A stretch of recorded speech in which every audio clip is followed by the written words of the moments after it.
I still remember the exact moment my life imploded. The stunned silence of the conference room. The pitying glances from colleagues I'd worked alongside for 7 years. The satisfied smirk barely concealed on Martin's face as I was escorted from the building like a criminal. That image, his smirk, would fuel me through the darkest days that followed. But I'm getting ahead of myself. Let me take you back to where it all began, before I became the architect of Vantage Tech's spectacular downfall.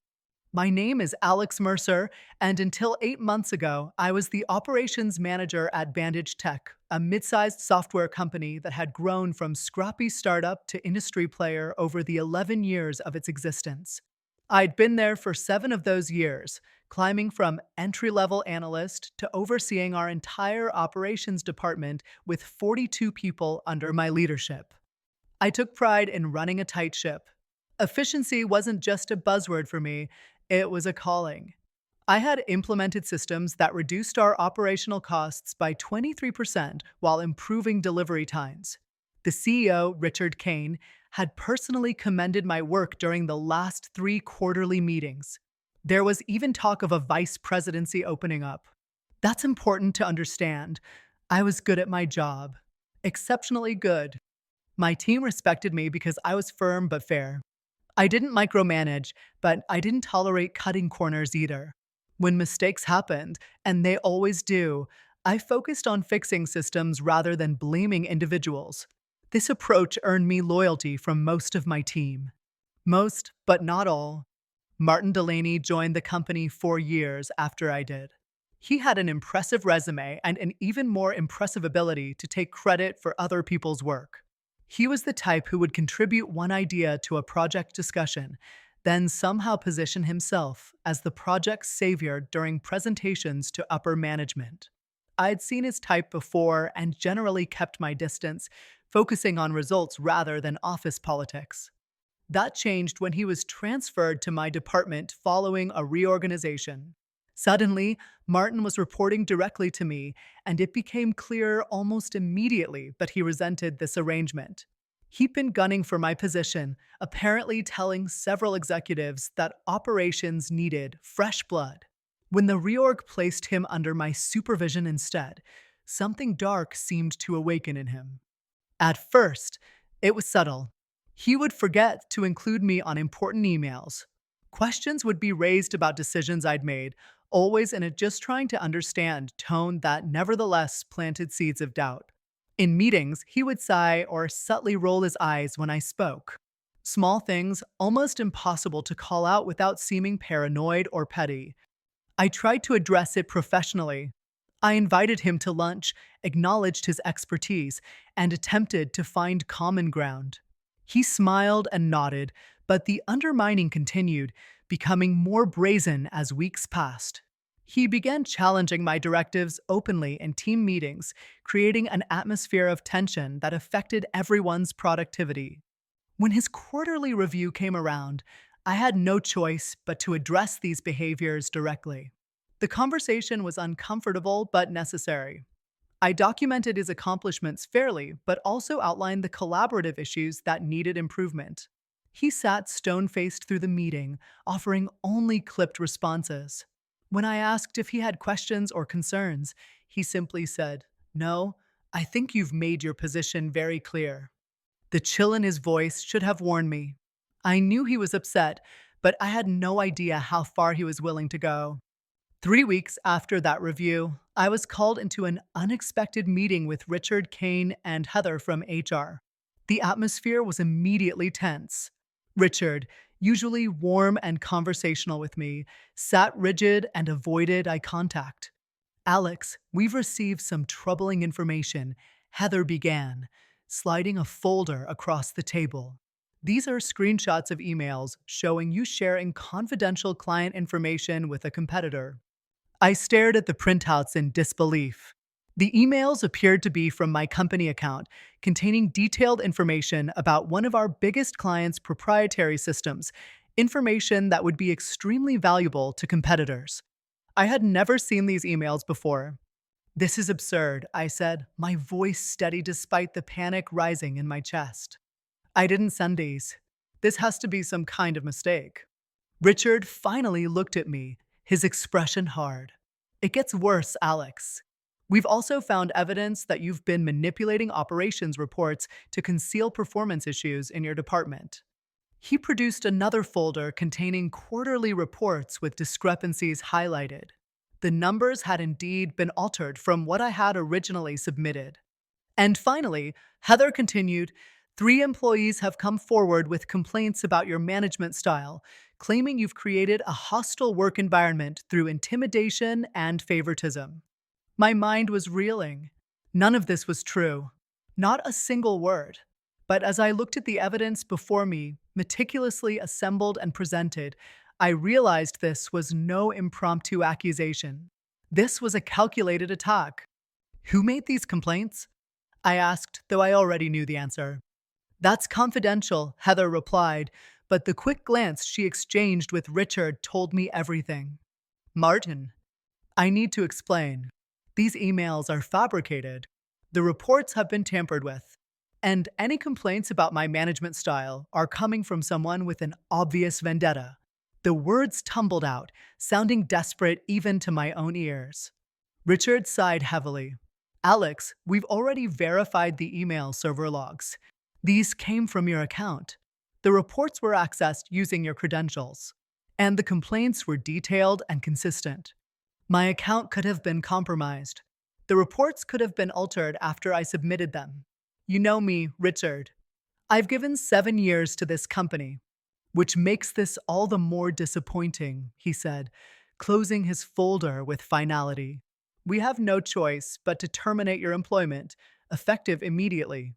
The rest of the meeting passed in a blur. I was told to surrender my keycard and laptop. Security would escort me to collect my personal belongings. I would receive 2 weeks severance, but no recommendation. I was being fired for cause for integrity violations that would make me unemployable in our industry if word got out. And through the glass wall of the conference room, I caught sight of Martin, ostensibly at the printer, but watching the proceedings with that barely concealed smirk I mentioned earlier. In that moment, I knew with absolute certainty that he had engineered my downfall. I was escorted from the building under the curious and pitying gazes of my former colleagues. Some looked away, uncomfortable with witnessing my disgrace. Others stared openly, no doubt already speculating about what I had done. The whispers would begin the moment the elevator doors closed behind me. The drive home was dangerous. Tears of rage blurred my vision as I gripped the steering wheel so tightly my knuckles turned white. My entire career, my reputation, had just been destroyed by fabricated evidence. And for what? Because a jealous colleague couldn't handle working under me? Because he wanted my job? The following days were some of the darkest of my life. I fluctuated between paralyzing depression and blinding rage. I barely slept, barely ate. I avoided calls from concerned colleagues who'd heard the news. What could I say? That I'd been framed? It sounded paranoid, desperate, exactly what a guilty person would claim. On the 4th day, I received an email from Vantage's legal department warning me against making defamatory statements about the company or the circumstances of my termination. They were getting ahead of me, ensuring I couldn't fight back. It was then that something inside me hardened. Cold clarity replaced the emotional turmoil. If I was going to fight this, I needed to be strategic. Emotional outbursts would get me nowhere. I needed evidence. I needed leverage. Most of all, I needed to think like Martin, calculating, patient, and ruthless. I began by reaching out to a few trusted former team members, careful to frame my questions as seeking to understand rather than accusing anyone. 2 agreed to meet me for coffee, both obviously uncomfortable but sympathetic. Neither had specifics about the evidence against me, but both confirmed that Martin had been promoted to my position almost immediately after my departure. It felt strange, said Teresa, who had been my executive assistant. Like the slot was already reserved for him. And now he's restructuring everything, changing all your systems. Is he doing a good job? I asked, genuinely curious. She hesitated. He's making everything about him. The team is confused. Morale is low. She lowered her voice. And between us, I've noticed some inconsistencies in the quarterly projections he submitted to finance. Numbers don't match what I know we were tracking. That was interesting. Very interesting. My other contact, James from IT, provided even more valuable information. Over beers at a bar far from the office, he confided that he'd found my abrupt firing suspicious. Look, I shouldn't tell you this, he said, glancing around nervously, but I ran a check on the access logs for your email account. There were logins from an unusual IP address in the weeks before you were fired. I flagged it in the system, but the ticket was closed by upper management without investigation. Can you tell me the IP address? I asked. He slid a napkin across the table. Already checked it. It was accessed from within the building, but not from your usual workstation. The pieces were starting to fit together, but I needed more.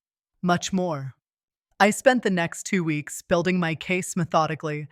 I hired a tech-savvy private investigator who helped me document the evidence of account intrusion. I created timelines of when the falsified emails were sent and cross-referenced them with my actual whereabouts. I was in a client meeting witnessed by 15 people when one of the most damning emails was supposedly sent from my desk. But proving my innocence, while personally important, wasn't enough. Martin and Richard had been too thorough, too protected by corporate infrastructure. I needed to change the playing field entirely. The breakthrough came from an unexpected source. My former administrative assistant, Teresa, called me late one evening.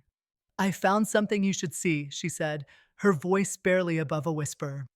I can't say more over the phone. Can we meet?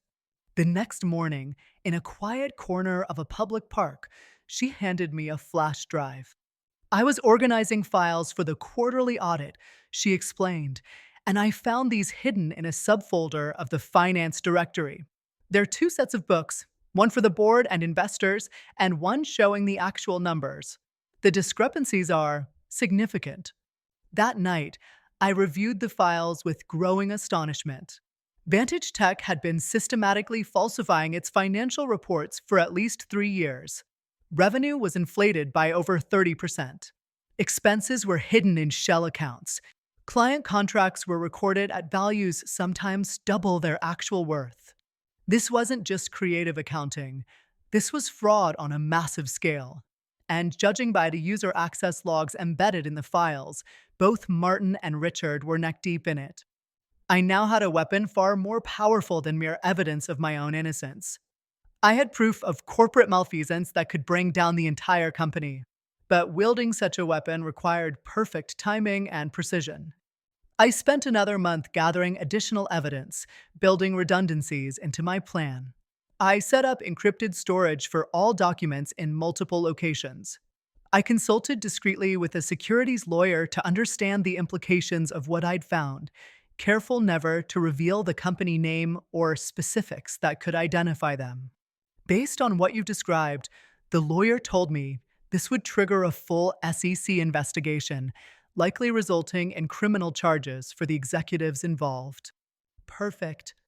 I created an anonymous email account and drafted a detailed report documenting the financial fraud, complete with supporting evidence carefully sourced to protect my contacts. I identified key recipients, the SEC's whistleblower office, the board of directors, and 2 financial journalists known for investigating corporate fraud. But I didn't send it. Not yet. First, I wanted Martin and Richard to know exactly who was responsible for their downfall. I wanted them to feel the same helplessness I had felt, the same dawning horror as their professional lives collapsed around them. I sent Richard a text from a burner phone. I know about the 2 sets of books. We should talk. His response came within minutes. Who is this? Someone you wronged who has nothing left to lose. A pause, then, what do you want? Justice. Another lengthy pause. Money? A meeting. Tomorrow. Noon. The bench near the fountain in Westlake Park. Come alone. The next day, I arrived at the park 30 minutes early, positioning myself with a clear view of the meeting spot. Richard arrived 10 minutes before noon, visibly agitated, constantly checking his surroundings. I watched him for several minutes, savoring his discomfort, before approaching from behind. "Hello, Richard." He spun around, his face draining of color when he recognized me. "Alex? What is this about?" I sat beside him, maintaining a calm demeanor that contrasted sharply with his obvious panic. "8 months ago, you destroyed my career based on fabricated evidence. You didn't investigate. You didn't question. You chose to believe the worst about someone who had served your company loyally for 7 years. If this is about your termination, our legal team has already." "This isn't about my termination," I interrupted, sliding a printed copy of one of the falsified financial reports toward him. "This is about federal securities fraud." His eyes widened as he recognized the document. "Where did you get this?" "Does it matter?" "I have everything, Richard. The falsified client contracts, the hidden expenses, the inflated revenue projections, and most importantly, I have the actual numbers. Enough to send you and your executive team to prison." His breathing became shallow. "What do you want?" "I want three things. First, a signed statement acknowledging that the evidence against me was fabricated and that my termination was unjustified." "That's impossible." "The legal implications." "The legal implications are nothing compared to what you're facing with the SEC," I countered. "Second, I want financial compensation for the damage to my career. 1 year's salary plus benefits." He nodded slowly, already calculating how to minimize the damage. "And third, fire Martin Delaney. Today. No severance, no recommendations. He leaves as disgracefully as I did." Richard's expression hardened. "You don't understand. Martin knows too much. He's been handling the adjustments to our financial reporting. So he's your accomplice." I smiled coldly. "That complicates things for you, doesn't it? But it's not my problem. Those are my terms. You have 24 hours to comply, or these documents go to the SEC, the board, and the Wall Street Journal simultaneously." I stood to leave, but Richard grabbed my arm. "Wait. Even if I wanted to, I couldn't make this happen in 24 hours. The board would need to be consulted. Legal documents drafted. I need more time." I looked pointedly at his hand until he released my arm. 48 hours, then. "But I want confirmation that Martin has been terminated by close of business tomorrow. The rest can follow. And you'll turn over all copies of these documents once we've complied?" I laughed. It wasn't a pleasant sound. "No, Richard. Those stay with me, insurance against any future retaliation. But comply with my terms, and they remain private." I walked away, my heart pounding with adrenaline, but my outward appearance calm and controlled. The first phase of my plan was in motion. What happened next exceeded even my expectations. Rather than comply with my demands, Richard panicked. Within hours of our meeting, unusual activity began at Vantage's offices. Through my network of contacts still inside the company, I learned that Richard had called an emergency executive meeting. Late-night lights burned in the executive suite. The shredding company arrived to remove numerous bins of documents. They were covering their tracks, which told me they had no intention of meeting my demands. They were going to try to outlast me, or worse, eliminate the evidence and claim I was making baseless accusations. It was time for phase two. I sent the complete documentation package to the SEC whistleblower office, along with a formal complaint. I sent copies to 2 board members I knew to be least involved with day-to-day operations and therefore potentially unaware of the fraud. And I sent carefully curated selections to my contacts at financial publications, positioning the story as a potential major corporate fraud that was currently being covered up. The reaction was swift and devastating for Vantage. The SEC launched a formal investigation within days. Trading of the company's stock was temporarily suspended. The board placed Richard and the CFO on administrative leave pending investigation. And most satisfyingly, Martin was among the first executives questioned by both internal and SEC investigators, as his name appeared on many of the falsified documents. I watched it all unfold from a distance, declining media requests for interviews, but providing additional documentation when investigators requested it. My own wrongful termination became a footnote in a much larger story of corporate malfeasance. 3 weeks into the investigation, I received a call from an unfamiliar number. Is this Alex Mercer? The voice was tense, angry. Speaking. Who's this? You know damn well who this is. It's Martin. You've destroyed everything. I felt a cold satisfaction settle in my chest. No, Martin. You destroyed everything. You started this when you fabricated evidence against me. I'm just finishing it. I'm being positioned as the scapegoat, he hissed. Richard and the board are claiming I was the mastermind, that they were misled by my reports. They're going to pin the entire fraud on me. How unfortunate for you. Perhaps you shouldn't have demonstrated such talent for deception. I'll tell them about you, about your vendetta, how you orchestrated this whole thing.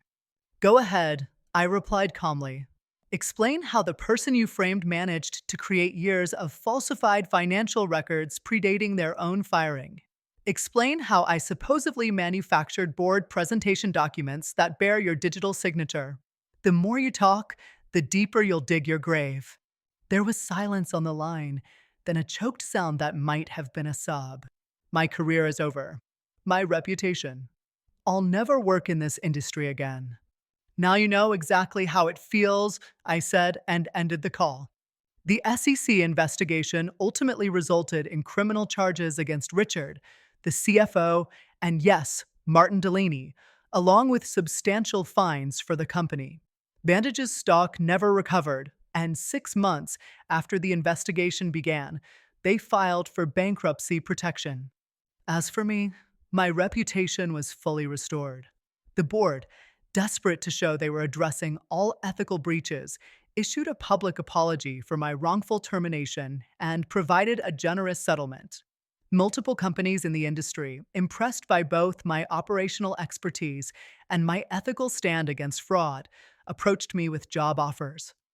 I accepted a position with one of Vantage's former competitors at a higher salary and with equity compensation that has already exceeded what I might have hoped for had I remained at my old company. Sometimes I wonder if I should feel guilty about the collateral damage, the innocent employees who lost jobs when Vantage collapsed. But then I remember that the company was built on fraud. It was a house of cards destined to fall. I didn't destroy a healthy company. I merely exposed one that was corrupt at its core. The last I heard, Martin was awaiting sentencing after pleading guilty to multiple charges of financial fraud and securities violations. Richard had fled the country but was eventually arrested in Panama and extradited back to face charges. As for me, I sleep soundly now. Justice may not always come swiftly, but when it arrives, it carries the weight of truth with it. I lost 8 months of my career, but they lost everything. If there's a lesson in all this, perhaps it's that patient, methodical planning ultimately overcomes hasty, emotion-driven schemes. Martin thought he had won when he took my job, but I played a longer game, and that made all the difference. If you enjoyed this story of carefully plotted justice, there are many more tales of righteous revenge waiting for you on this channel. Each one a reminder that sometimes the best revenge isn't just about getting even.